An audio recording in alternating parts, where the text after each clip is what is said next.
Ang mabuting balita ng Panginoon, ayon kay San Mateo.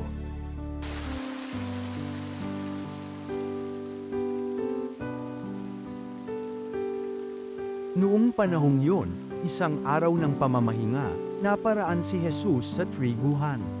Nagutom ang kasama niyang mga alagad kaya't nangitil sila ng uhay at kinain ang mga butil. Nang makita ito ng mga Parisiyo, sinabi nila sa kanya, "Tingnan mo ang ginagawa ng iyong mga alagad. Bawal iyan kung araw ng pamamahinga."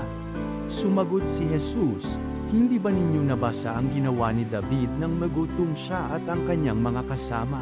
Pumasok siya sa bahay ng Diyos at kumain ng tinapay na handog sa Diyos at pinakain din niya ang kanyang mga kasama.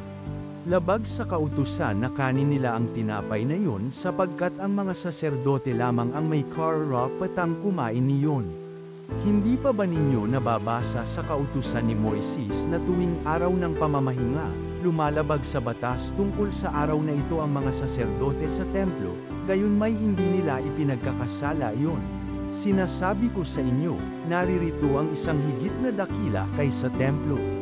Hindi sana ninyo hinatulan ang mga walang sala kung alam ninyo ang kahulugan ng mga salitang ito, habag ang ibig ko, hindi hain. Sapagkat ang araw ng pamamahinga ay nasa ilalim ng kapangyarihan ng Anak ng Tao." Ang mabuting balita ng Panginoon.